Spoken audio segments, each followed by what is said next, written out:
যে কারো বাসায় রাষ্ট্রদূতরা যেতে পারেন, নিশ্চয়ই যেতে পারেন, কিন্তু একযোগে তিনজন নিশ্চয়ই উপদেষ্টা শুধুমাত্র চা খেতে যান নাই। উনি তো রিফাইন্ড আওয়ামী লীগের না, কারণ শেখ হাসিনার সর্বশেষ যে মন্ত্রিসভা, সেই মন্ত্রিসভাতে উনি ছিলেন। ওই মন্ত্রিসভার কোনো সদস্যকে আমি রিফাইন্ড মনে করি না। নিক্সন চৌধুরী, ফরিদপুরের ভাঙার সাবেক এমপি, তিনি বলছেন যে আগামী 7ই ডিসেম্বর শেখ হাসিনা দেশে ফিরছেন, এরকম একটা বার্তা। এগুলো বলে লাভ নাই। শেখ হাসিনা একা কিছু করতে পারবেন কিনা তারই কোনো নিশ্চয়তা নাই। আবার পুরো গোষ্ঠী একসঙ্গে আইতেছে যে আমরা আসতেছি, আর আপনাদের জন্য আমরা ফুলে মানে বসে আসছি না। যা কাম কুকাম করছেন, ফুপুরে তো আপনি ডুবাইছেন, ডুবাই নিয়ে আবার ফুপু ফুপু করতেছেন। এই সময় তো ফুপু টুপু চলবে না ভাই। এনসিপি নেতারা, একদম শীর্ষ নেতা নাহিদ ইসলাম থেকে শুরু করে সাজিদ আলম, তারা বলছেন উপদেষ্টারা সেফ এক্সিট করছেন। একটা বক্তব্য, রাশেদের বক্তব্য গণ অধিকার পরিষদে শোনা যাচ্ছে, মানে গুজব শুনছেন বা তিনি বলছেন যে 5 জন উপদেষ্টা শেখ হাসিনার সাথে যোগাযোগ আছে, সেফ এক্সিট কথাটা সেখানেও আলোচনায় আসছে। বিএনপির আবার অন্য ধান্দা আছে। বিএনপির ধান্দা হলো কোনো মতে তাইলে নাইলে করে খালি ইলেকশনটা হইলেই হয়। ওনারা ওটার জন্য অনেক কিছু ছাড় দিতেছে, একটার পর একটা ছাড় দিচ্ছে না। একদম তো তেলের মানে বালতি নিয়ে গেছিল নিউ ইয়র্কে, যে বলে আসছে উনি নাকি ইউনুসের মধ্যে খেয়ে জিয়াউর রহমানের প্রতিচ্ছবি দেখতে পান। জনাব মাসুদ কামাল, আপনাকে স্বাগত জানাচ্ছি আজকের আয়োজনে। আমি বেশ কয়েকটা বিষয় আপনার সাথে কথা বলতে চাই, শুরু করতে চাই। মানে সম্প্রতি যে কটা বিষয় খুব আলোচিত কথা হচ্ছে বিভিন্ন গণমাধ্যমে, সেই সবগুলো বিষয় আপনার কাছ থেকে একটু মন্তব্য, আপনার বিশ্লেষণ জানতে চাই। শুরু করতে চাই যে এখন বেশ আলোচনা হচ্ছে যে সাবের হোসেন চৌধুরী বাসায়, আওয়ামী লীগের সাবেক মন্ত্রী, তার বাসায় ইউরোপীয় ইউনিয়নভুক্ত 3টি দেশের রাষ্ট্রদূত গুলশানের বাসায় একসাথে একটা বৈঠক করেছেন। পররাষ্ট্র উপদেষ্টাকে ওই বিষয়ে জিজ্ঞাসা করা হয়েছিল, তিনি বলছেন যে যে কারো বাসায় রাষ্ট্রদূতরা যেতে পারেন, নিশ্চয়ই যেতে পারেন, কিন্তু একযোগে 3 জন নিশ্চয়ই উপদেষ্টা শুধুমাত্র চা খেতে যান নাই। কিসের আলামত মনে হয়?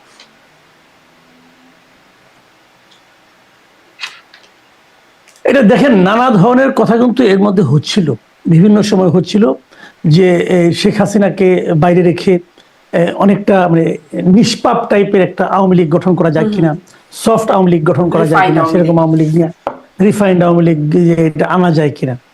তো সেই উদ্যোগের মতো এটা হতে পারে, অনেকে মনে করতে পারে, বাট আমি মনে করি না। আমি মনে করি না এই কারণে, আমি তো সাবের হোসেন চৌধুরীকে রিফাইন্ড আওয়ামী লীগেরই মনে করি না। উনি তো রিফাইন্ড আওয়ামী লীগের না, কারণ শেখ হাসিনার সর্বশেষ যে মন্ত্রিসভা, সেই মন্ত্রিসভাতে উনি ছিলেন। উনি তো ছিলেন, তো থাকার পর তো উনি ওই মন্ত্রিসভার কোনো সদস্যকে আমি রিফাইন্ড মনে করি না। তাহলে আপনি এই মন্ত্রিসভা থেকে অনেকগুলো সিদ্ধান্ত হয়েছে, সেই সিদ্ধান্তের আলোকেই তারা ছাত্রদের বিরুদ্ধে কথা। উনি কি ওই সময় ছাত্রদের পক্ষে ছিলেন?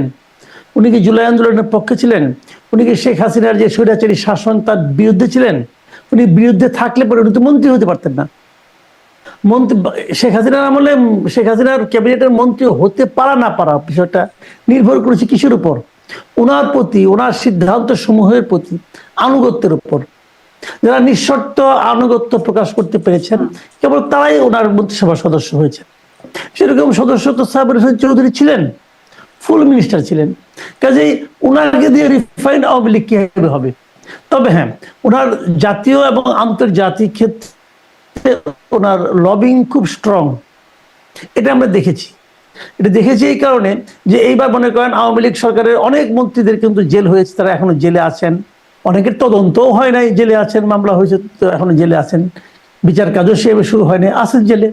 উনি তো সবচেয়ে দ্রুততার সঙ্গে এবং বিস্ময়কর ভঙ্গিতে উনি জামিন পেয়ে গেছেন, একই সঙ্গে একই দিনে একাধিক মামলায়। তার মানে কি, বোঝা যাচ্ছে ওনার লবিং খুব স্ট্রং। এবং সেইভাবে ওনার সঙ্গে এরা কেন দেখা করতে গেলেন, এই যদি এই প্রশ্নটা করেন, তাহলে মনে করি এইগুলো যে দেশগুলি গিয়েছে এগুলো খুব সিগনিফিকেন্ট কোনো কান্ট্রি না। নরওয়ে, ফিনল্যান্ড, ডেনমার্ক আমারই কিছু না। এই দেশগুলো খুব ভূমিকা রাখে ইউরোপিয়ান ইউনিয়নে, আমি জানি না, রাখতে পারে। এবং খোদ ইউরোপিয়ান ইউনিয়নেও খুব একটা আমাদের এখানে খুব একটা বিষয় কিনা আমি জানি না। তো তাদের যাওয়াতে আমাদের জাতীয় রাজনীতিতে বিরাট কোনো পরিবর্তনের ইঙ্গিত বয়ে নিয়ে আসবে আমি এটা মনে করি না। উনি এক সময় ওই যে কি পার্লামেন্টের কি একটা কমিটি আছে ইন্টারন্যাশনাল, সেটার উনি বোধহয় সভাপতি না সেক্রেটারি ছিলেন। হয়তো সেই বিষয়টা, সেই যোগাযোগটা কাজ করতে পারে। হয়তো ওনারা নিজে থেকে গেছেন, এটা হতে পারে, এটা আলোচনার বিষয় হতে পারে। আবার এটা রাজনীতি হতেও পারে, আমি কিন্তু একদম উড়িয়ে দিচ্ছি না, হতেও পারে। বাট আমি এটা কনফার্ম না, আমি বলতে পারবো না।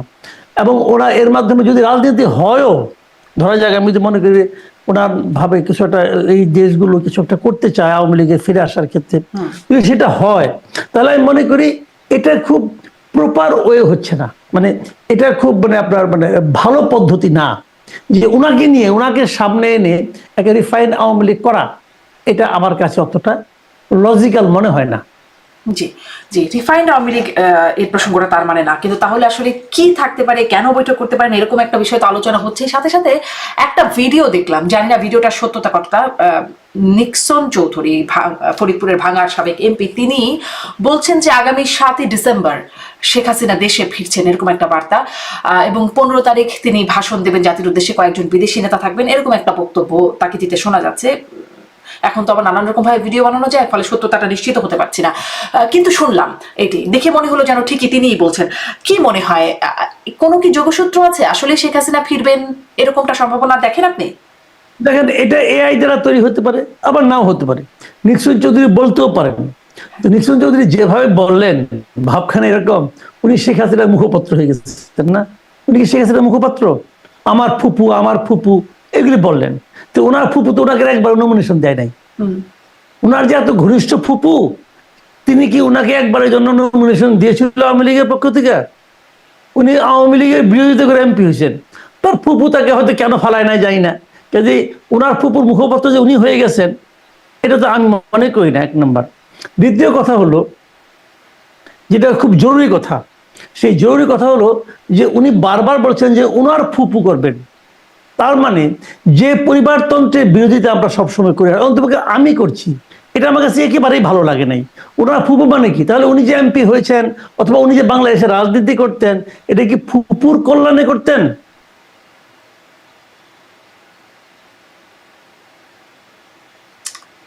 কানেকশনটা আটকে গেল। আদর্শ কোথায়? আওয়ামী আদর্শ, যেটা আওয়ামী লীগ তো আদর্শের উপর ভিত্তি করে দলটা গড়ে উঠেছিল, তাই না? সেই দলের আদর্শ কেন ফুপু, সেই দলের আদর্শ কেন ফুপু ভাতিজের মধ্যে সীমাবদ্ধ, যে কে তাকে ফুপু ডাকে, কে তাকে খালা ডাকে, কে তাকে আম্মা ডাকে, এর উপর নির্ভর করে কি আগামীতে ক্ষমতা হস্তান্তর হবে? যদি এটাই হয় তাহলে আমি মনে করব যে শেখ হাসিনাকে প্রতিহত করা এই জাতির কর্তব্য হয়ে দাঁড়াবে। উনি শেখ হাসিনা আসবেন, ওনার ভাইয়ের পোলাকে নিয়ে আসবেন, বোনের পোলাকে নিয়ে আসবেন, অমুককে নিয়ে আসবেন, তমুককে নিয়ে আসবেন, শেখ পরিবার নিয়ে আসবেন, চাস্তো ভাইকে নিয়ে আসবেন, মামা, এই আমরা আর চাই না। বহু দেখছি ওনার কোনো আত্মীয় এই দেশের জন্য কোনো উপকারী ছিল না, কোন একজন আত্মীয় না। শেখ হেলাল খুলনাটাকে তছনছ করে দিচ্ছে, তাপস ঢাকা শহরটাকে তছনছ করে দিচ্ছে, এবং এটা তার বাপের সম্পত্তি মনে করছিল সে, এই তাপস। তো এইগুলি কি? তার আরেক ভাই পরশের বউ ইলেকশন নিয়ে যে কেলেঙ্কারি সে করে গেছে সুপ্রিম কোর্টে বাড়ি নিয়ে, ভাই এইগুলি আর দেখতে চাই না। শেখ সেলিম পুলিশের পুরাটাকে সে একটা বিকল্প একটা পুলিশ প্রশাসন কায়েম করছিল, এগুলো আমরা সবাই জানি। ভাই এইগুলি আমরা আর চাই না, এগুলো বলে লাভ নাই। শেখ হাসিনা একা কিছু করতে পারবেন কিনা তারই কোনো নিশ্চয়তা নাই। আবার পুরো গোষ্ঠী একসঙ্গে আইতেছে যে আমরা আসতেছি, আর আপনাদের জন্য আমরা ফুলে মানে বসে আছি না। যা কাম কুকাম করছেন, ফুপুরে তো আপনি ডুবাইছেন, ডুবাই নিয়ে আবার ফুপু ফুপু করতেছেন। এই সময় তো ফুপু টুপু চলবে না ভাই, পরিষ্কার কথা। এই যে নাগরিক হিসাবে জি, আপনি বলছেন পরিবারতন্ত্রের যে গন্ধটা খুবই, আপনি যেটাতে খুবই বিরক্তি প্রকাশ করছেন, সেটিরই আবার সেটাও দেখতে পাচ্ছেন। কিন্তু বিষয়টা যেটা, যে এই যে একটা সুনির্দিষ্ট বার্তা 7ই ডিসেম্বর ফিরবেন, এই মাসের 15 তারিখে জাতির উদ্দেশ্যে ভাষণ দেবেন, বিদেশি নেতারা অনেকে সেখানে উপস্থিত থাকবেন। আবার এদিকে আমরা শুনতে পাচ্ছি আমাদের দেশের সক্রিয় রাজনীতিকদের মধ্যে এনসিপি নেতারা, একদম শীর্ষ নেতা নাহিদ ইসলাম থেকে শুরু করে সাজিদ আলম, তারা বলছেন উপদেষ্টারা সেফ এক্সিট করছেন। একটা বক্তব্য, রাশেদের বক্তব্য গণ অধিকার পরিষদে শোনা যাচ্ছে, মানে গুজব শুনছেন, বা তিনি বলছেন যে 5 জন উপদেষ্টা শেখ হাসিনার সাথে যোগাযোগ আছে, সেফ এক্সিট কথাটা সেখানেও আলোচনায় আসছে। মানে শেখ হাসিনা ফিরছেন, উপদেষ্টারা সেফ এক্সিট খুঁজছেন, এরকম কি কোনো মানে সমীকরণ চলছে নাকি? না, আমি মনে করি না, আমি এটা একদমই মনে করি না। দেখেন, আমি এখনো মনে করি যে আওয়ামী লীগ এখানে ওই আগের ফরম্যাটে ব্যাক করবে, এটা সম্ভব না। এটা হলো আমার নিজস্ব অভিমত। কাজেই শেখ হাসিনার কাছে সেফ এক্সিট এই উপদেষ্টারা খুঁজবে, এটাও আমি মনে করি না। সেফ এক্সিট বলতে গেলে অন্য কিছু বোঝানো হয়েছে। আমি যেটা মনে করি, আমি যেটা ভাবি, সে ভাবনা এরকম যে দেখেন, ফেব্রুয়ারিতে তো ইলেকশন হয়ে যাবে, ইলেকশনের পর কেউ না কেউ তো ক্ষমতায় আসবে। যদি ইলেকশন হয়, আমি এটাকে ধরে নিচ্ছি ইলেকশন হবে, যদি কেউ না কেউ ক্ষমতায় আসে, সেইখানে যারা ক্ষমতায় আসবে তারা এসে হয়তো এই উপদেষ্টা পরিষদের মধ্যে যদি কেউ কোনো ধরনের অনিয়ম করে, দুর্নীতি করে, কোনো ধরনের এমন কিছু করে যা নাকি তা করা উচিত ছিল না, যেটা আইনের চোখে অপরাধ, যদি এরকম কেউ করে, এবং করেছে, করেছে, কোনো সন্দেহ নাই, যদি কেউ করে, তারা যেন সরাসরি বিচারের মুখোমুখি না হয়ে দেশ ছেড়ে পালিয়ে যেতে পারে, অথবা দেশে থাকলেও তাকে যেন বিচারের মুখোমুখি না করা হয়, এ ধরনের একটা প্রক্রিয়া চলতে পারে। আমি কেন বলি চলতে পারে, আপনি মনে করেন এটা কিন্তু নাহিদ ইসলামী প্রথম বলে নাই। এই সেফ এক্সিটের কথাটা প্রথম আমরা শুনছিলাম আজকের থেকে মাস দুয়েক আগে একটা সেমিনারে, ওই সেমিনারে আমিও ছিলাম। ওই সেমিনারে মিস্টার দেবপ্রিয় ভট্টাচার্য উনি কিন্তু বলছিলেন এই সরকারের এখন সেফ এক্সিট খোঁজা উচিত, কিভাবে তারা যাবে। তখন এটা নিয়ে অনেক কথাবার্তা হয়েছিল, অনেকে বলেছিল ওনার মতো লোক এটা কেন বললেন, এটা কোনো ইঙ্গিত আছে নাকি নাই, এগুলো নিয়ে অনেক কথাবার্তা হয়েছিল। তারপরে আমরা শুনলাম ধরেন ওই পাশাপাশি সময়েই একটা আপনার ওই অ্যাডমিনিস্ট্রেটিভ ক্যাডারের একটা মানে প্রশাসনিক যারা কর্মকর্তা আছে, তাদের একটা অনুষ্ঠানে একজন সাবেক সচিব, যিনি একসময় বেগম খালেদা জিয়ার মেবি এপিএস অথবা পিএস, সেই ভদ্রলোক বলেছিলেন যে 8 জন উপদেষ্টার দুর্নীতির গোয়েন্দা রিপোর্ট ওনার কাছে আছে। এবং যখন উনি এই কথাটা বলেন তখন এখানে উপস্থিত ছিলেন প্রশাসন ক্যাডারের অনেক বর্তমান এবং সাবেক কর্মকর্তারা, তারা সবাই হাততালি দিয়ে ওনাকে অভিনন্দন জানিয়েছিলেন যে এরকম একটা সত্য কথা উনি বলেছেন। বলার পরে কিন্তু ধীরে ধীরে ওনার উপর কি হলো জানি না, এরপরে অনেক দিন চলে গেছে, ওই 8 জনের গোয়েন্দা রিপোর্ট আমরা দেখতে পাইনি। 8 জনের গোয়েন্দা রিপোর্ট উনি দুদককেও দেননি, 8 জনের কোনো 8 জন উপদেষ্টার কোনো কিছু শাস্তিমূলক ব্যবস্থাও হয়নি, কোনো কথা হয়নি।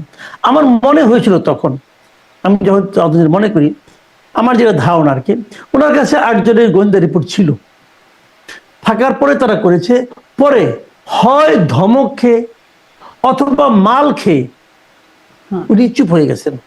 মালও খাইতে পারেন কিন্তু টাকা পয়সা খাইতে পারেন, হয়তো 8 জন উনি ব্ল্যাকমেল করেছেন এবং 8 জন ওনাকে বিপুল অঙ্কের টাকা দিয়েছেন, এই টাকা নিয়ে উনি চুপ হয়ে গেছেন। তা না হলে দেখেন একটা কথা আমি বলি, এই দেশের জন্য ইম্পর্টেন্ট কি, একজন উপদেষ্টা নাকি দেশটা? দেশটা তো দুর্নীতি করলে দুর্নীতির জন্য ক্ষতিগ্রস্ত কে হয়? দেশ হয়। কিন্তু যারা খেয়াল করেছিলেন তো নিশ্চয়ই যে সে সময় বিএনপি কিন্তু তার কথাকে ওন করে নাই, বরং বলছেন সেটা তার ব্যক্তিগত বিষয়, এরকম একটা বিষয় আসছে। তাহলে বিএনপি ধরা হচ্ছে যে সামনে ক্ষমতায় আসবে, তাই তো? মানে পরিসংখ্যান থেকে শুরু করে সব যাবতীয় ধারণা তাই বলছে। তাহলে কি বিএনপির কাছ থেকে সেফ এক্সিট খুঁজছেন উপদেষ্টারা? এর মানে যাদের কথা বলা উচিত, আমি তো তাই মনে করি, যদি বিএনপি ক্ষমতায় আসে তাহলে বিএনপি কাছে খুঁজতেছে। কারা হইতে পারেন তারা? মানে বিএনপির কাছ থেকে সেফ এক্সিট খোঁজা উপদেষ্টারা কারা হতে পারেন, যেহেতু কোনো নাম উল্লেখ করছে না নাহিদ ইসলাম? না, নাম উল্লেখ যারা জানে তারাই উল্লেখ করেন নাই, আর আমরা তো অত তথ্য প্রমাণ সহ জানি না, কাজে আমি কেন নাম উল্লেখ করে বিপদে পড়বো? আমি তো জানি না। কিন্তু ওই লোক যে বলে নাই, ওটা তো বিএনপি তাকে ওন করে নাই, বিএনপি ওন করার তো কোনো দরকার নাই, সে তো বিএনপিকে তথ্য দেয় নাই, সে পার্সোনালি জানছে, পার্সোনালি বলছে। একজন ব্যক্তি যখন বলে সেটাই গিয়ে উড়াই দিবেন? উড়াই দিব না, আমি তো উড়াই দিব না, কারণ সে তো আমার মতো এলেবেলে লোক না ভাই, সে তো একজন সাবেক সচিব, সে ঢাকা অফিসার্স ক্লাবের সভাপতি, সে আমার মতো লোক না তো ভাই, যে রাস্তার লোক, ফুটপাতের লোক তো না সে। বিএনপি করে নাই, কিন্তু সে ব্যক্তি পর্যায়ে যদি আমার কাছে এরকম তথ্য থাকে, যদি আমার কাছে যদি ডকুমেন্ট থাকে কোনো উপদেষ্টার বিরুদ্ধে, আমি তো এটা নিয়ে ওপেন বলবো, আমি দুদককে দিব, প্রেস কনফারেন্স করবো, আমি সবই করবো। কিন্তু উনি করেন নাই কেন? তার মানে উনি হয় ওখান থেকে ব্ল্যাকমেল, আমার ধারণা ব্ল্যাকমেল করেছেন, এবং উনি উপদেষ্টাদের কাছ থেকে বিপুল অঙ্কের টাকা মেরে চুপচাপ বসে আছেন। এই লোকগুলি খারাপ, এই লোকগুলি খারাপ। এবং ওই একই ভাবে আমি নাহিদ ইসলামকে বলবো, বিএনপি তো দায়িত্ব নিল না, যদি এরকম হয়ে থাকে যে উপদেষ্টারা এত দুর্নীতি করছে। সে তো বিএনপির কেউ না, সে তার দায়িত্ব বিএনপি নিবে কেন? সে তো বিএনপি কেউ না, সে একজন সাবেক সচিব, সে বিএনপি কি? সে তো বিএনপির কেউ না, তো বিএনপি তার দায়িত্ব নিতে যাবে কেন? বিএনপি নাই না, এখন বিএনপি আবার অন্য ধান্দা আছে। বিএনপির ধান্দা হলো কোনো মতে তাইলে নাইলে করে খালি ইলেকশনটা হইলেই হয়। ওনারা ওটার জন্য অনেক কিছু ছাড় দিতেছে, একটার পর একটা ছাড় দিচ্ছে না। একজন তো তেলের মানে বালতি নিয়ে গেছিল নিউ ইয়র্কে, যে বলে আসছে উনি নাকি ইউনুসের মধ্যে খেয়ে জিয়াউর রহমানের প্রতিচ্ছবি দেখতে পান। ওই প্রতিচ্ছবি দেখার পর দেশে আসার পর এখন আওয়াজ টাওয়াজ শুনি না, চুপচাপ আছেন। কিন্তু ওনাদের লক্ষ্যটা কি? যে কোনো ভাবে কোনো রকম বাধা বিঘ্ন ছাড়া কোনো মতো গেলে ফেব্রুয়ারিতে নির্বাচনটা হয়ে যাক, উচিত ছিল বিএনপির, উচিত ছিল উনি আসার পর বলা যে আমরা এটা মনে করি না, আমরা কোনো প্রতিচ্ছবি দেখি না, অথবা ওনাকে বলা উচিত ছিল আপনি এটা কেন বললেন, ব্যাখ্যা দেন। উনিও কোনো ব্যাখ্যা দেয় নাই, বিএনপিও তার কাছে কোনো ব্যাখ্যা চায় নাই, বিএনপিও জাতিকে কোনো ব্যাখ্যা দেয় নাই। জাতি, আমার মতো জাতি যারা আছি, আমরা যা বোঝা তা বুঝে নিছি, হয়তো বুঝে নিছি। তো এইগুলো যদি বিএনপি মনে না করে, মনে করবে না, এটা বিএনপির সমস্যা। কিন্তু ঘটনা, কথা যখন উচ্চারিত হয়, শোনেন, কথা যখন একবার আপনি বলে ফেললেন, কথা তো তীরের মতো, আপনি ওটা ব্যাক করতে পারবেন না। তো উনি তো কথা বলে ফেলছেন, বলে ফেলে ওটা প্রমাণ দেন না, তার মানে কি চুপ করে গেছেন কেন? কিন্তু বিএনপি তো আসলে চুপ করেই থাকছে সব ব্যাপারে। দেখেন তিনি মানে বিএনপি 3 উপদেষ্টার পদত্যাগের কথা বলছিলেন কেন? অভিযোগ তো বিএনপি করে নাই, অভিযোগ করছে ওই ভদ্রলোক, আর এদিকে অভিযোগ করছে নাহিদ ইসলাম। নাহিদ ইসলামের ব্যাপারে তো এখানে তো দেখেন এনসিপি কোনো ভূমিকা নিচ্ছে না, কিন্তু এনসিপি কিছু বলছে না, কিন্তু নাহিদ ইসলাম বলেছেন। নাহিদ ইসলাম কেন বলছেন? দুইটা কারণ হতো, আমি এখানে ওই দুই কারণ দেখি।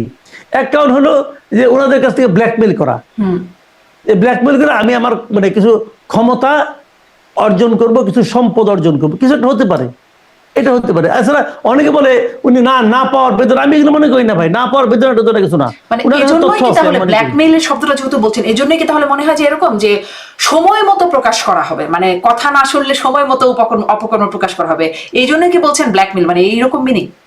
অবশ্যই। আপনি জানেন, ধরেন আমি একটা কথা বলি, আপনি জানেন যে কয়েকজন সচিব, কয়েকজন উপদেষ্টা এই আন্দোলনের সঙ্গে বিশ্বাসঘাতকতা করেছে, আপনি যে বলছেন যদি হয়ে থাকে, আপনার কাছে কোনটা বড়, আন্দোলনের সাফল্য বড় নাকি ওই উপদেষ্টার সঙ্গে আপনার ব্যক্তিগত সম্পর্কটা বড়? বলেন। আপনি যদি নিজেকে আন্দোলনের সিপাহসালার দাবি করেন, তাহলে আপনি যদি আন্দোলনের সিপাহসালার হয়ে থাকেন, তাহলে আন্দোলনের স্বার্থে ওই লোকগুলিকে আপনি ওপেন করছেন না কেন? তাহলে আপনার কাছে ডকুমেন্ট নাই। যদি ডকুমেন্ট না থাকে তাহলে আপনি কিন্তু উচ্চারণ করলেন কেন? আপনি তো একটা পার্টির প্রধান, কেন উচ্চারণ করেন আপনি? এটা কি ফাজলামি করার জায়গা নাকি রে ভাই? হ্যাঁ, মানে নাহিদের সাথে সার্জিসও বলছেন মৃত্যু ছাড়া নাকি কোনো সেফ এক্সিট নাই। সামান্থা শারমিনকে বলতে শোনা যাচ্ছে যে সব ফাঁস করে দেয়া হবে। মানে এনসিপি তো বক্তব্য বলা চলে, তাই নয় কি? মানে নাহিদ বলছেন, সার্জিস বলছেন, আর কি বলবেন? সার্জিসের বক্তব্যটা কিন্তু ইন্টারেস্টিং। উনি কিন্তু মানে অন্য ভাই বলছেন আবার, উনি বলছেন যে এইগুলি যদি সেফ এক্সিট পায় তার মানে কি বিদেশ চলে যাবে। বিদেশ গেলেই কি মুক্তি আছে? বিদেশে তো বাঙালি আছে, তাদের হাতে পড়বে। এই কথাটা আবার ভিন্ন একটা অর্থ আমি করি। ভিন্ন অর্থটা কিভাবে করি? যে বিদেশে গেলে যে ঝামেলা পড়তে হয়, এটা আবার এনসিপির বন্ধু বান্ধব যারা আছে তাদের সবাই মিলে টের পাইছেন। মাহবুব আলম টের পাইছেন বিদেশে গেলে কি ঝামেলা পড়তে হয়, আসিফ মাহমুদ সজীব ভিও টের পাইছেন। যদি বিদেশে গেলেও ঝামেলা আছে, কিন্তু মানে পৃথিবীর এখন এত ছোট হয়ে গেছে যে আপনি এখানে কোনো আকাম করবেন, বিদেশে যেয়ে ধরা খাবেন, ধরা খাচ্ছেন তারা সবাই, তাই না? কাজে উনিও তো ওই অর্থে বলেছেন, ওই অর্থে বলেছেন। তো ওই অর্থে বললে তো তারাই আসলে ধরা খাচ্ছেন না, উপদেষ্টাদের মধ্যে তো ধরা খাবে। হ্যাঁ, মানে তাদের সাথে ব্যক্তিরা তো ধরা খাচ্ছেন, তো তাদের সেফ এক্সিট নিয়ে তো নিশ্চয়ই কথা বলছেন না, নাকি বলছেন? ওটাও বলতে হবে, ওটাও বলবেন আপনি, ওটা বলবেন না? সার্জিস বলেন, হাসনাত বলেন, নাহিদ বলেন, আমেরিকা লন্ডনে যাইতে পারবে, যাক না, দেখেন না কি হয়। তখন ওখানে কিছুদিনের জন্য ডিমান্ড দাম বেড়ে যাবে। এটা তো বাস্তবতা, অত সহজ না, ধরা তো সবাই খাবে। জি, যেমন ধরেন শুনেন, আপনি যা করবেন তাই পাবেন, আপনি যা করবেন আজকে আগামীকাল তাই ফেরত পাবেন। আপনারা বলতেছেন, গাড়ি জোরে বলতেছেন আমরা ঠিক করছি, অমুক করছি। শুনেন, এই গভর্নমেন্টের সবচেয়ে বড় ভুলটা যেটা হয়েছে সেটা হলো যে একটা পলিটিক্যাল পার্টিকে তার কার্যক্রম নিষিদ্ধ করা। এটাই গভর্নমেন্টের সবচেয়ে বড় ভুলের মধ্যে একটা। এটা করে তারা এখন সিরিজ অফ এররের যে একটা চক্রের মধ্যে পড়ে যাচ্ছে। দেখেন আজকে কি হয়েছে, আজকে আপনার কি বলে কি ফোরাম যেন, ওটা ভুলে গেলাম, আরে জাতীয় ঐকমত্য কমিশনের কথা বলছেন কি? মীনাক্ষী গাঙ্গুলি, যেটা আচ্ছা আচ্ছা, জি, হিউম্যান রাইটস, জি জি, তাদের জাতিসংঘের তারা যে প্রতিবেদন দিয়েছে, হিউম্যান রাইটস ওয়াচ। আজকে নিউ ইয়র্ক ভিত্তিক যে হিউম্যান রাইটস ফোরাম আছে, হিউম্যান রাইটস ফোরাম আছে কি বলছে বলেন? Human rights watch, sorry, human rights watch আছে কি বলছে? হিউম্যান রাইটস ওয়াচের যে বড় আর্টিকেলটা তাদের আজকে লেখা হয়েছে, সেইটার শেষে কি আছে জানেন? আমি আপনাকে পড়ে শোনাই। হিউম্যান রাইটস ওয়াচের এশিয়া অঞ্চলের উপপরিচালক মীনাক্ষী গাঙ্গুলি বলেন, বাংলাদেশ সরকারের সন্ত্রাস বিরোধী আইনের অপব্যবহার বন্ধ করা উচিত, যে আইনের মাধ্যমে আওয়ামী লীগকে নিষিদ্ধ করা হয়েছে।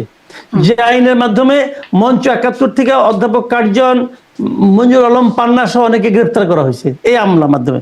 আচ্ছা, তারপরে কি বলছেন, আইনটি রাজনৈতিক দমন পীড়নের সমার্থক হয়ে উঠছে, এবং শেষ বাক্যটা কি, এর পরিবর্তে অন্তর্বর্তী সরকারের নিরাপদ ও অংশগ্রহণমূলক নির্বাচনের পরিবেশ তৈরিতে মনোযোগ দেওয়া উচিত। কি ধরনের নির্বাচনের জন্য মনোযোগ দিতে বলছে? নিরাপদ ও অংশগ্রহণমূলক। আপনি নিরাপত্তা করেন, অংশগ্রহণমূলক নির্বাচন আপনি কেমনে করবেন আওয়ামী লীগ ছাড়া? কেমন করে করবেন? এটা কিন্তু হিউম্যান রাইটস ওয়াচ বলতেছে। কালকে দেখবেন আরেকটা সংগঠন বলবে।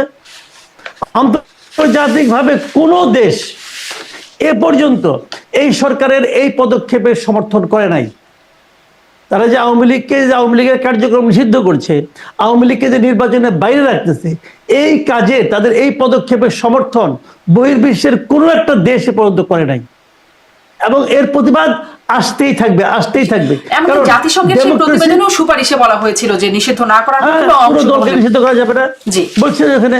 জি, আপনি যে প্রতিবেদনের কথা বললেন, ডেফিনিশন আপনি ডেমোক্রেসির ডেফিনিশন নিজের মতো করে দিবেন, তাহলে তো হবে না রে ভাই।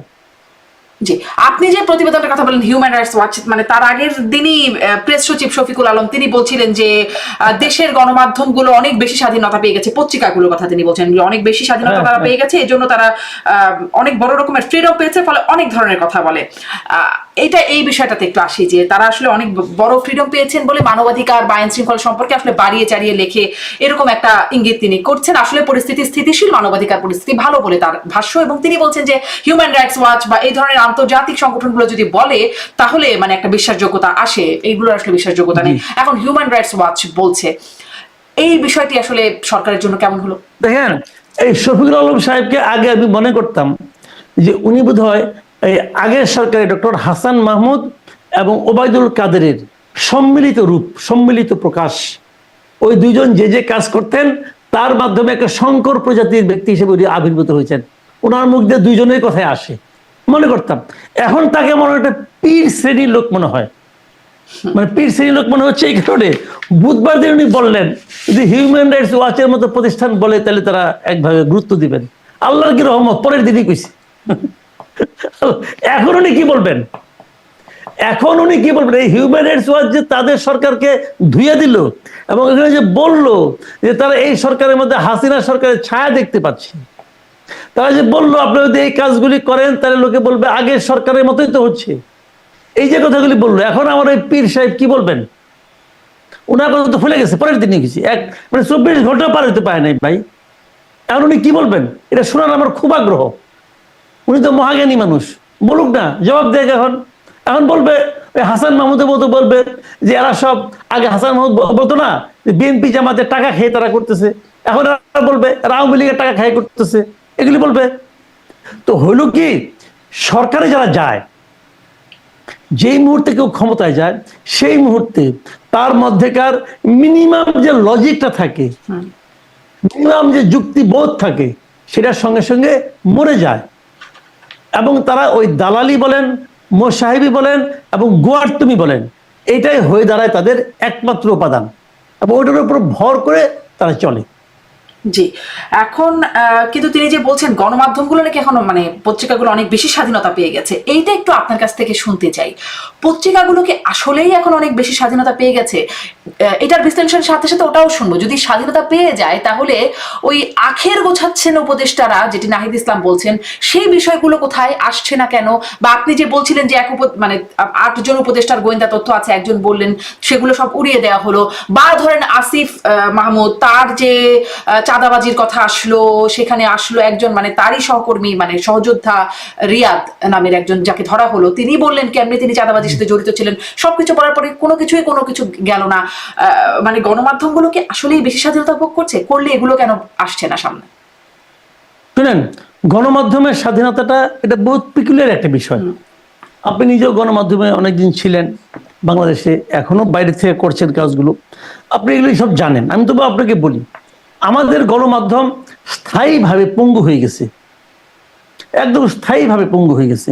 আপনি দেখবেন মাঝে মাঝে দেখবেন যে কিছু পোষা পাখি আছে, খাঁচার মধ্যে পাখি পালে, টিয়া পাখি। আমাদের বাড়িতে একটা ছিল, দেখতাম সেই টিয়া পাখিটা অনেকদিন পরে না একদিন ওর দরজাটা খুলে দেওয়া হয়, খাঁচার মুখটা, সে আর যায় না কোথাও। সে যে গাছে উঠতে হবে ভুলে গেছে, সে না উঠতে উঠতে ওরা ভুলে যায় পাখি। তো আমাদের গণমাধ্যম হচ্ছে এরকম জিনিস। আমাদের গণমাধ্যম, আমি মনে করি আমাদের গণমাধ্যম মানে এটা একদম ভাবে কি বলবো, এটাকে আমি আগেও বহুবার বলেছিলাম, এটা বিকৃত হয়ে গেছে। বিকৃত বলতে আমি দুইটা শব্দ বলছি, একটা কয় রিকার্ড দিয়ে, একটা কয় রফলা ঋষিকার দিয়ে, দুইভাবে এটা বিকৃত হয়ে গেছে, বিক্রি হয়ে গেছে এবং হয়ে গেছে। তো এটা যে কারণে তারা পারে না। আমাদের মিডিয়ার মতো মানে এত হতাশাব্যঞ্জক অবস্থানে আর কোনো পেশা আছে কিনা আমি জানি না।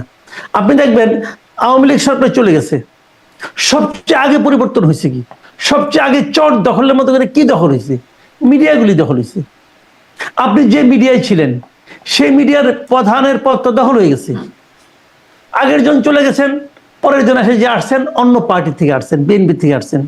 অন্য অন্য মিডিয়াগুলো প্রত্যেকটা মিডিয়ার প্রধান দেখেন চেঞ্জ হয়ে গেছে। যারা আসছে তারা কি আসলে অধিকতর যোগ্য ব্যক্তি না, তাদের মূল পরিচয় হলো তারা একটা রাজনৈতিক দলের কেয়ার অফে আসছেন, যে যেভাবে পারছেন ঢুকছেন। তো এই মিডিয়াগুলো ধরেন আগে আওয়ামী লীগের মিডিয়া ছিল, ধরেন আওয়ামী লীগের লিডাররা, আওয়ামী লীগের মোসাহেবরা মিডিয়াগুলির মাতবরি করতো, তারা মিডিয়ার পলিসি মেকার ছিল, তারা আওয়ামী লীগের পক্ষে থাকতো। তখন স্বাধীনতা বলতে কি, তারা যেটা বলতো ওইটাই স্বাধীনতার মানে, তারা তো মনে করতো তারা খুব স্বাধীন। এখনকার যারা মিডিয়া আছে এরাও স্বাধীন, এরা এই সরকারের অধীনে স্বাধীন, তারা বিএনপির অধীনে স্বাধীন, তারা জামাতের অধীনে স্বাধীন। এটা হলো কি, কথাটা কেমন জানেন, একটা কথা বলি আপনি, যেমন একজন বলল যে তোমরা সবাই আমার অধীনে আছো এবং আমার অধীনে তোমরা সবাই স্বাধীন। বুঝতে পারছেন? প্রথমত আপনি মেনে নেবেন আপনি ওনার অধীনে আছেন, তারপরে আপনি স্বাধীন। তো কতটুকু স্বাধীন আপনি পাবেন? তো ওই জিনিসটাই হচ্ছে আমাদের বর্তমান মিডিয়াগুলো। আপনার প্রেস সেক্রেটারি যে কথাটা বলেছেন, ওনার কথাগুলো অর্থ হয় না, এটা একটা অর্থহীন কথা। উনি আগে একসময় উনি টকশো করতেন এবং টকশোতে যাইতেন, ওনার সঙ্গে একজন থাকতো, থাকার পর উনি পরে একসময় দেখলেন যে বহুত ঝামেলা হয়ে যায়, কারণ যার সঙ্গে যার সহ আলোচক এমন এমন প্রশ্ন করে সে উত্তর দিতে পারে, দেখছি আমি। কাজেই আপনি কি করছেন, এটা আপনি নিজেকে, আপনি প্রেস সেক্রেটারি, এই ক্ষমতাটা প্রয়োগ করে আপনাকে একা নিতে বাধ্য করতেছেন। এটার নাম স্বাধীনতা? মিডিয়াগুলো স্বাধীনতা ভোগ করতেছে না। আচ্ছা, উনি ওই দিন যে প্রসঙ্গে বলছিলেন কথাটা, উনি বলছিলেন পত্রিকাগুলো এত স্বাধীন হয়ে গেছে তারা যা ইচ্ছা তা লেখে, এগুলো নাকি বাস্তবতার সঙ্গে মিল নাই। আচ্ছা, ভালো কথা মানলাম, তাহলে বাস্তবতার সঙ্গে মিল আছে কোনটার? উনি যেটা জানেন সেটার।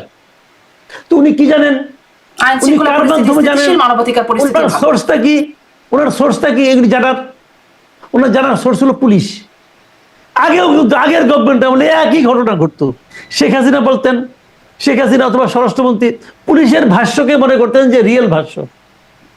বলছে না আসাদুজ্জামান কামাল বলে নাই যে গুম বলতে কিছু নাই, যারা গেছে হারাইছে, তারা বিভিন্ন কারণে হারাই গেছে, কেউ ব্যবসায়িক কারণে চলে গেছে লুকাই পড়ছে, কেউ পারিবারিক কারণে লুকাই পড়ছে, কেউ প্রেম করে ভাইগে গেছে, এগুলোই বলছে উনি।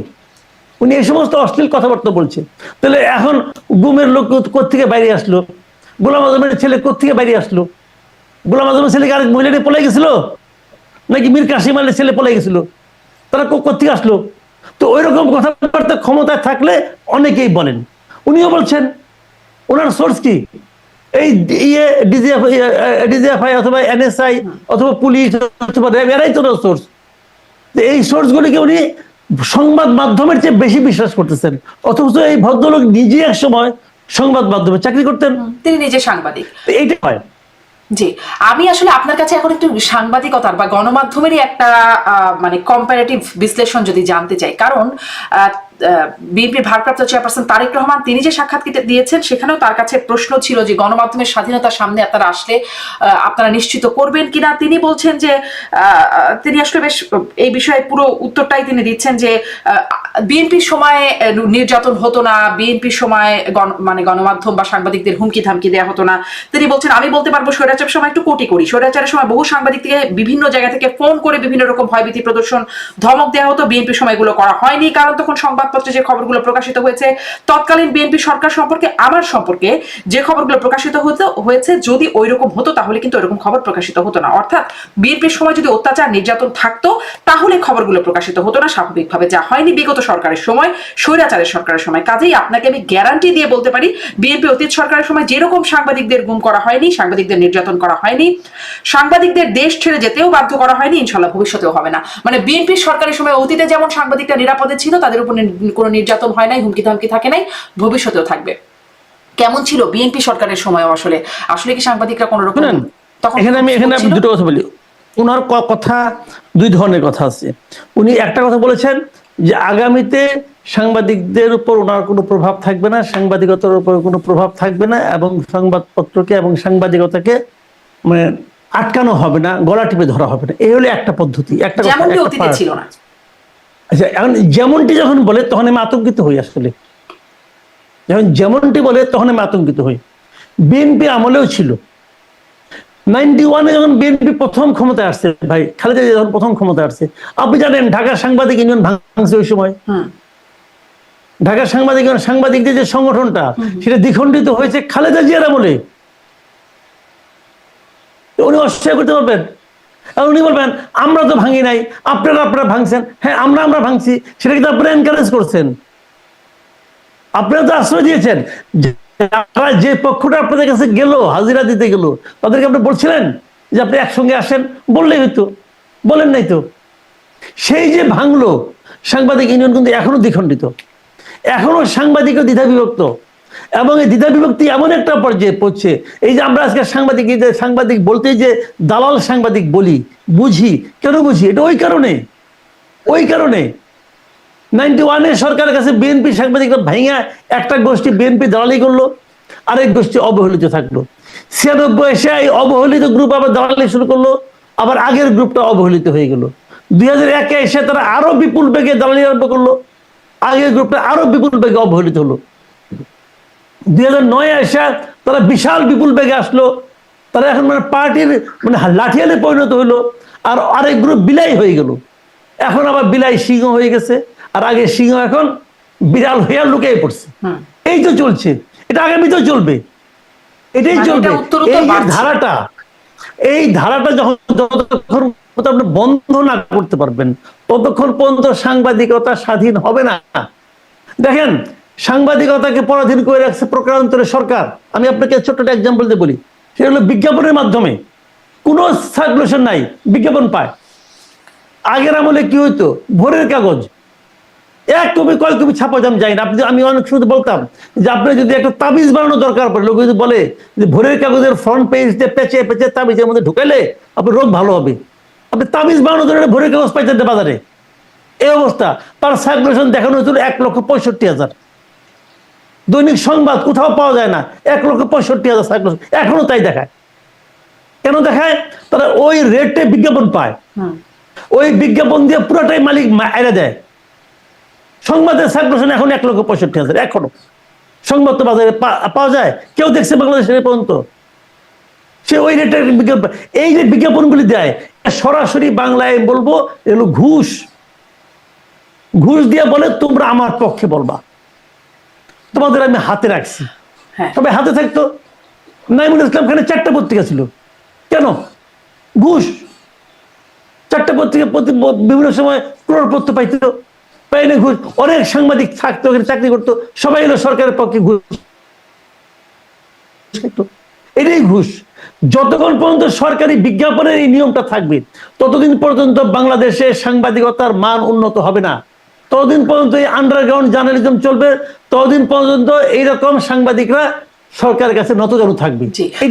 তাহলে আপনি বলছেন যে সেই 91 সালে তখনই আসলে মূল বিভক্তিটা শুরু, কিন্তু সাংবাদিকদের উপর নির্যাতন, নিপীড়ন, হুমকি ধামকি বা গোয়েন্দা সংস্থাদের মাধ্যমে প্রেসার দেওয়া, এই বিষয়গুলো কি আসলে তখন ছিল? কারণ আমি বিভিন্ন সাংবাদিকরা তারপরে দেখছি যে ফেসবুকে লিখছেন এটা আসলে মিথ্যা কথা, তিনি কেউ লিখছেন তাকে নিজেকে তুলে নেওয়া হয়েছে, ডিজিএফআই তাকে প্রেসার দিয়েছে, তাকে রিমান্ডে নেওয়া হয়েছে, তিনি বিদেশে চলে যেতে বাধ্য হয়েছেন, এরকম কয়েকজনের লেখা দেখছিলাম ফেসবুকে, তারপরে পাল্টা পোস্ট করছেন আর কি তারেক রহমানের।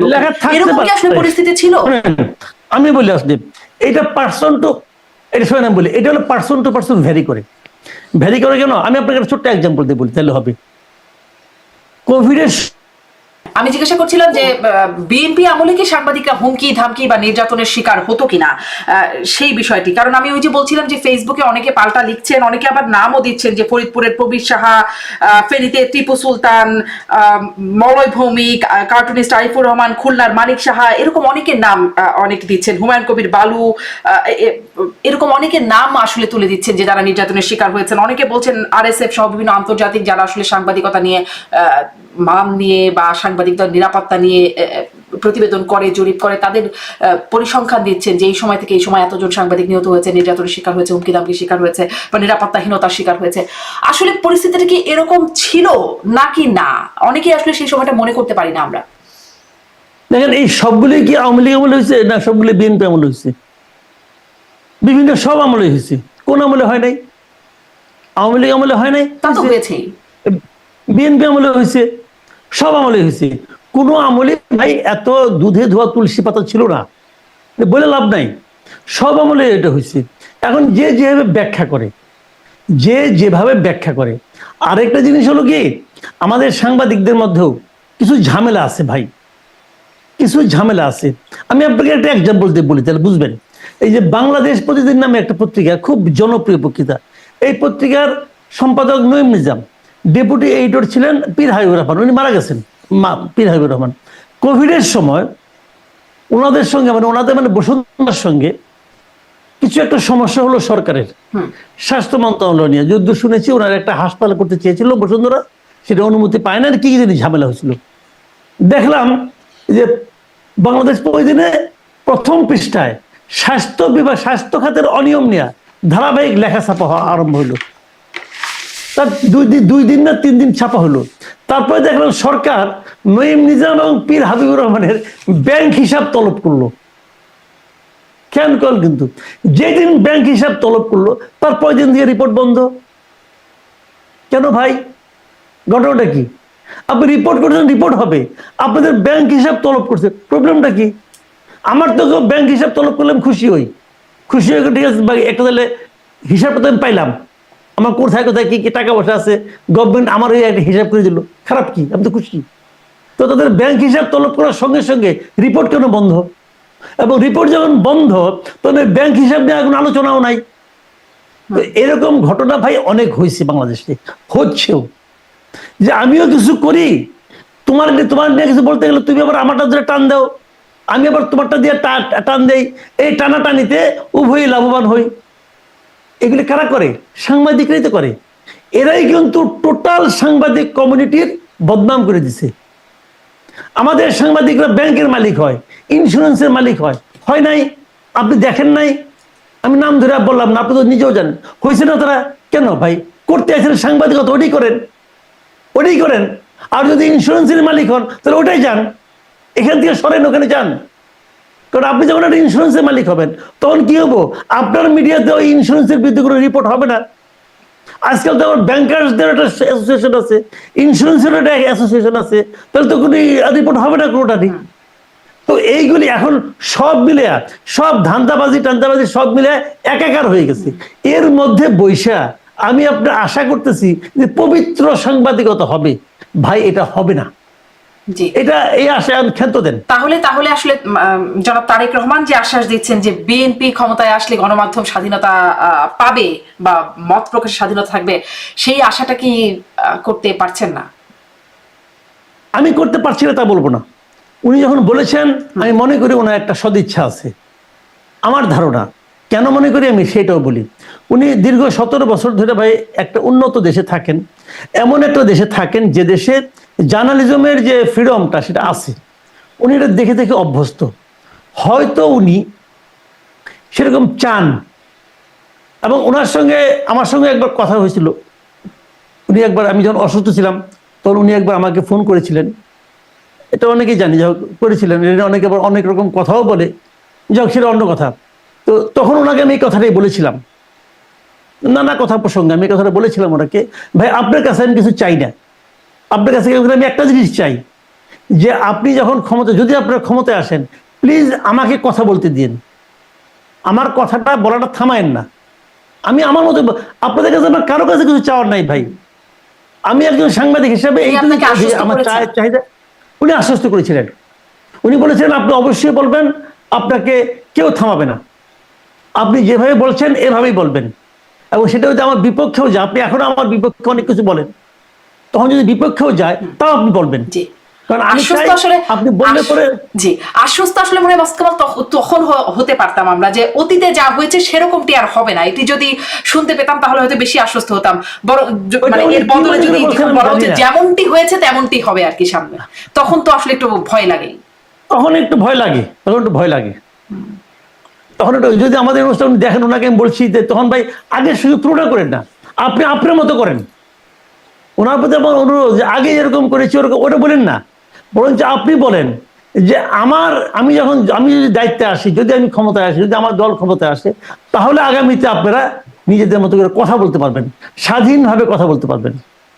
এটা যদি বলেন তাহলে আমি খুব খুশি হব। যাক, তিনি যেহেতু ব্যক্তিগতভাবে আপনাকে ফোন করে অন্তত আশ্বস্ত করেছেন, একটা আশ্বাসের জায়গা মনে হয় অন্তত আপনি আমি বিশ্বাস করছি এটা। জি আমি বিশ্বাস করছি অন্তত আপনি পেয়েছেন, বাকিরা সবাই পাচ্ছে কিনা জানি না। তিনি আসলে তার সাক্ষাৎকারে আরো প্রসঙ্গ, তার সাক্ষাৎকারটি বেশ প্রশংসিতই হচ্ছে আসলে। তিনি বেশ মার্জিত পরিশীলিত ভাবে তিনি কথা বলেছেন। তিনি যেখানে আওয়ামী লীগ প্রসঙ্গে বলছেন যে তিনি তার ভাইকে রেখে এসেছিলেন, তার মাকে রেখে এসেছিলেন, সুস্থ মাকে রেখে এসেছিলেন, মা অসুস্থ, বেশ আবেগী একটা অবস্থা তৈরি হয়েছে। তিনি বলছেন যে ঘর রেখে এসেছিলেন, সেই ঘরটি নেই। বেগম জিয়া তার মায়ের উপর শারীরিক মানসিক নির্যাতন করা হয়েছে, এবং তিনি একটা জায়গা থেকে কোট করি, আমি আমার পরিবারের যে কাহিনী আপনাদের সামনে তুলে ধরলাম, এটিকে আপনারা কাহিনী বলুন বা সংগ্রাম বলুন, যেটাই বলুন না কেন, এটি শুধু আমার কাহিনী না বা আমার পরিবারের কাহিনী না। এরকম কাহিনী বাংলাদেশের শত না হাজার হাজার পরিবারের, যে পরিবারের বাবা, যে পরিবারের ভাই, যে পরিবারের স্বামী তার ঘর বাড়ি ধ্বংস করে দেওয়া হয়েছে, হ্যান্ডকাফ পরা অবস্থায় হাসপাতালের বারান্দায় মারা গিয়েছে, তা না হলে হ্যান্ডকাফ পরা অবস্থায় জেলের ভেতরে মারা গেছে, সহায় সম্পত্তি ধ্বংস করে দেওয়া হয়েছে। এই সকল অন্যায়, এই সকল হত্যা, এই সকল নির্যাতনের জন্য যারা দায়ী, যারা এসবের হুকুম দিয়েছে, তাদের প্রত্যেকের বিচার হতে হবে। এটা প্রতিশোধের কোনো বিষয় নয়, এটা ন্যায়ের কথা। এই একই রকম কথা কি আওয়ামী লীগ কদিন পরে বলতে পারবে কিনা? কারণ কদিন আগেই সাবেক শিল্পমন্ত্রী নুরুল মজিদ হুমায়ুন, তিনি হ্যান্ডকাফ পরা অবস্থায় তার ছবি দেখা গেল যে হাসপাতালে যখন মৃত্যু একদম সন্নিকটে, আইসিইউতেও আছেন যখন, তখনও তার হাতে হাত করা, যখন মারা গেছেন তখনও তার হাতে হাত করা, এই অবস্থা। বা তাদের ঘর বাড়ি ধ্বংসের খবর এখন আসছে। মানে এই কথাগুলো কদিন পরে আওয়ামী লীগই বলতে পারবে কিনা, যেটি তারেক রহমান এখন বলছে? পারবে। যদি আপনি অবিচারের শিকার হন, কেন বলতে পারবেন না? পারবে। পার্থক্যটা হলো কি দেখেন, আমি তারেক রহমানের প্রশংসা করি তো, এই দেখেন এই যে কথাগুলো আপনি পড়লেন, আপনি আরেকবার পড়েন মন দিয়া, পড়ার সময় চোখ বন্ধ করে থাকেন, দেখবেন আপনি, আপনার কাছে মনে হবে এটা বুঝি একটা লিখিত বক্তব্য দিচ্ছেন উনি। মানে এত গোছানো বক্তব্য, এত গোছানো, মানে আপনার মানে স্বতঃস্ফূর্ত ভাবে বলা, এটা কিন্তু কঠিন। এবং ওনার মধ্যে অনেক চেঞ্জ আসছে ভাই, এটা বলে লাভ নাই। এই যে বলছেন উনি, আমি পুরো অনুষ্ঠানে শুনছি, এখানে কিন্তু আমিত্বের প্রকাশ খুব কম, সব জায়গায় আমরা আমরা আমরা।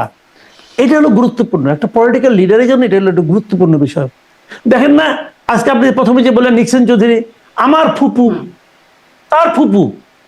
আরে বেটা তুই বল যে দেশের নেতা, তুই বল যে আমার আওয়ামী লীগের নেত্রী, এইভাবে বলো তুমি ভাই, তোমার ফুপু। তুমি কে বাবা? তুমি কে? তুমি তো চোর, চোরের ফুপু আবার কি? তুমি কি ছিল? তুমি ছিল ডাকাইত একটা। তুমি কি করছো তো আমি জানি, তুমি এবং তোমার ভাই যে কি করছো তো আমরা জানি ভাই, আমরা দেখি নাই? দেখছি তো। তো তুমি তোমার ফুপু বললে তোমার ফুপুরে তোমার গোত্রটাই না নামাচ্ছ কেন? এটা নামানো ঠিক হবে না। তো এখন উনি কিন্তু তা বলেন নাই, উনি বলেছেন যে আমরা, এটা আমার কাহিনী বলছে, এটাকে আপনার কাহিনী মনে করেন না সংগ্রামী মনে করেন। দেখেন এটা কিন্তু বলছে সংগ্রামও হতে পারে, কাহিনীও হতে পারে। এইটাই হলো গিয়ে পার্থক্যটা। একটা হলো ব্যক্তিকেন্দ্রিকতা, যেমন ওনাকে বলা হয়েছে আপনাদের প্রধানমন্ত্রী কি হবে, উনি কি জবাব দিচ্ছেন? দল যাকে ভালো মনে করে। উনি যদি বলতেন যে আমি হব, তাহলে দল খুব অখুশি হইতো, কেউ প্রতিবাদ করতো না তোর ভাই। এই যে পরিমিতি বোধটা, দিস ইজ ইম্পর্টেন্ট। ওনারও এই বেদনার কথা বলছেন, ভাইয়ের কথা বলছেন, যদিও কিছু ঝামেলা আছে মানে কি, ওনার ভাই তো আওয়ামী লীগ মানে মারা যায় নাই, ওনার ভাই তো দেশে মারা যায় নাই, ওনার ভাই তো বিদেশ চলে গেছে আওয়ামী লীগ ক্ষমতা আসার আগেই। ওগুলো সব ঠিক আছে, তারপরে উনি সামষ্টিকভাবে কথা বলেছেন। এবং এই দেশের অনেক বিএনপি লিডারদের জীবনে এর চেয়েও করুণ অভিজ্ঞতা আছে, গত 15-17 বছরে আমি অনেক বিএনপি লিডারকে চিনি। আমি তো এক বিএনপি লিডারকে চিনি যে ভদ্রলোক এই যে ক্যানিগঞ্জের, ওনার মায়ের জানাজায় সে যাইতে পারে না রে ভাই। আমি আরেক লোককে চিনি, সে ভদ্রলোক টাঙ্গালে আপনার কুমিল্লা মুরাদনগরে, সে বন্ধুর জানাজায় গেছে, সেক্ষেত্রে তাকে অ্যারেস্ট করে নিয়ে গেছে। কিন্তু আমার চোখের সামনে ঘটনা, এটা আমি দেখেছি। তো ওরকম ঘটনা তো এখানে হচ্ছে না। তো এই বিষয়গুলো আমি বলছি যে অনেক ঘটনা কিন্তু হয়েছে, আবার এখনো হচ্ছে। যত অনিয়ম, আমি তো মনে করি যত অনিয়ম হয়েছে, কেবল 17 বছরে না, আপনি এই 71 সাল থেকে ধরেন না কেন, 71 মুক্তিযুদ্ধের সময় অনিয়ম হয়েছে, হয় নাই? হয়েছে। গণহত্যায় কেউ কেউ সহযোগিতা করে নাই, করেছে। বিচার হবে না কেন? বিচার হওয়া উচিত, ওই বিচারও হওয়া উচিত। কেন বিচার হবে না? সবগুলি বিচার হওয়া উচিত, কিন্তু বিচারের নামে যেন রাজনীতি না হয়। যেটা নাকি আওয়ামী লীগ আমলেও রাজনীতি হয়েছে, এখনো সেই রাজনীতির চেহারা দেখতে পাচ্ছি। জি, মানে আবারও আপনি বিচারের কথা সেখানে বলেন, সেখানেও তারেক রহমানের একটা বক্তব্য আছে। যেন তারেক রহমান বলছেন 24 সালে বা বিগত 17 বছর গুম খুনের জবাব যেমন স্বৈরাচারকে দিতে হবে, 71-এ যদি কোনো দলের বিতর্কিত ভূমিকা থেকে থাকে তার জবাব তাদের দিতে হবে। মানে এখানে কি খুব যদি আছে যে কোনো দলের বিতর্কিত ভূমিকা, মানে তারেক রহমান কি আসলে জামাতকে প্রসঙ্গে একটু সফট মনে হলো কি? না, আমি তো মনে করি না। আমি তো মনে করি যদি থাকে হবে, মানে যদি থাকে বলছি কেন, যদি আপনি বলে, যেমন এখন যেটা হচ্ছে, শেখ হাসিনা এগুলো করেছে করেছে করেছে সব কিছু বলেন, যদি করেই থাকে উনি, তাহলে বিচার করতে, বিচার করার দরকারটা কি? ফাঁসি দিয়ে দিলেই হয়, তাই না? যখন আপনি বিচার করবেন তখন তো আপনাকে বলতে হবে উনি যদি অপরাধ করে থাকেন তার বিচার হবে। যদি বলাটা আমি অন্যায় দেখি না, বরঞ্চ এখন যারা যদি সারা বলতেছে এটা অন্যায়। যদি সবাই বলা উচিত। জি, কিন্তু তিনি তো আসলে 24 সালে বা বিগত 17 বছর গুম খুনের জবাব যেমন স্বৈরাচারকে দিতে হবে, মানে সেখানে তো যদি করে থাকে তাহলে দিতে হবে তা বলছেন না, তার জবাব তাকে স্বৈরাচারকে দিতে হবে। আর আবার 71-এ যদি তখন আবার কোন দল বিতর্কিত ভূমিকা থাকে, এই জন্য আসলে মানে 24-এরটা দিতেই হবে স্বৈরাচারকে, আর 71-এ যদি করে থাকে। সেজন্য আমি আসলে প্রশ্ন করছিলাম যে সফট মনে হচ্ছে কিনা। না, একটু আমার মনে হয় না, তা আমার মনে হয় না, ওটা হয়তো বলার জন্য বলছিলাম, আমি এটা শিওর না। তো আমার কাছে মনে হয় না যে জামাতের প্রতি ওরা খুব সফট হয়ে গেছেন এবং সফট হওয়ার কোনো কারণ আছে, এটা আমি মনে করি না।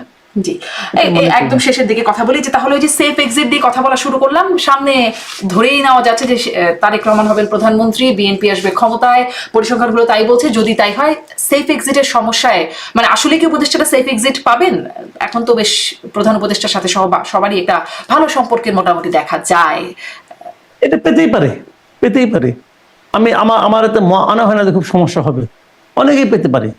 কারণ এখানে তো লেনদেনের ব্যাপার থাকবে, খালি মুখ চাইয়া সেফ এক্সিট দিবে কেউ তা মনে করি না। লেনদেন হয়ে যাবে, এটা বড় অঙ্কের লেনদেন হয়ে যাবে। আওয়ামী লীগের যে এই যে মনে করেন আওয়ামী লীগের নেতা মন্ত্রী এমপি সবাই যে বাইরে চলে গেলেন, কারো তো কোনো সমস্যা হলো না। অনেকে, কয়জন মন্ত্রী ধরা পড়ছে রে ভাই, তাই না? কয়জন এমপি ধরা পড়ছে, অনেকে তো বাড়ি চলে, দেখি তো অনেকে বাড়ি চলে গেছে।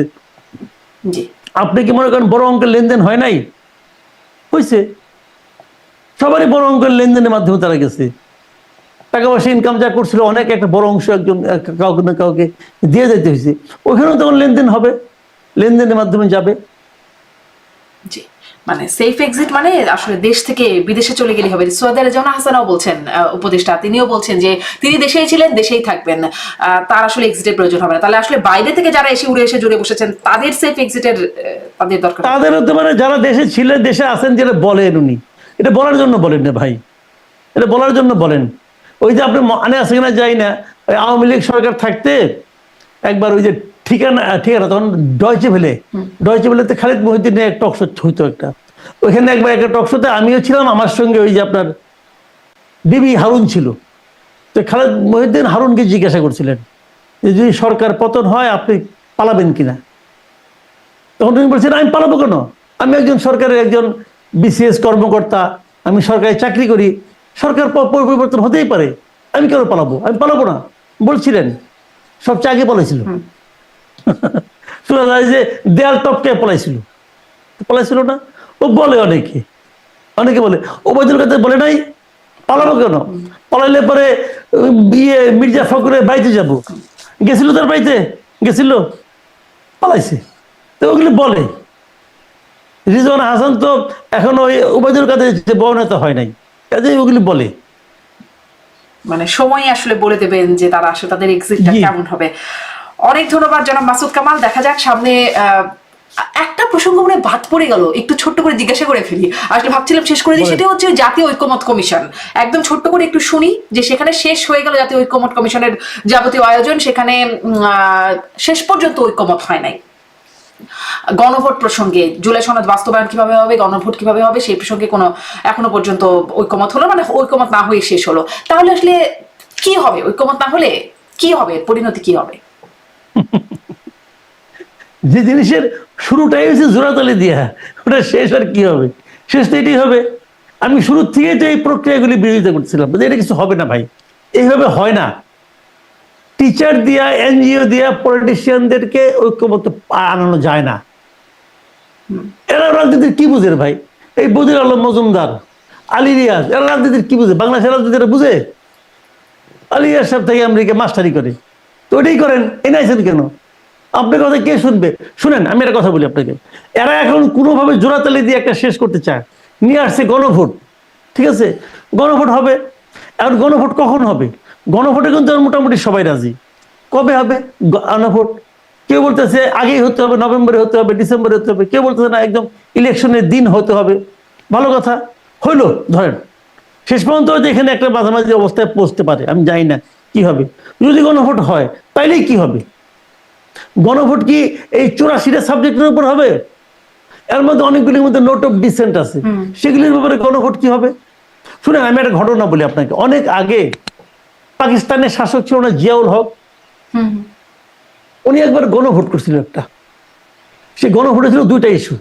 একটা হলো যে আপনি পাকিস্তানে ইসলামী শাসন চান কিনা, আর 2 নম্বর হলো আপনি প্রেসিডেন্ট হিসেবে জিয়াউল হককে চান কিনা।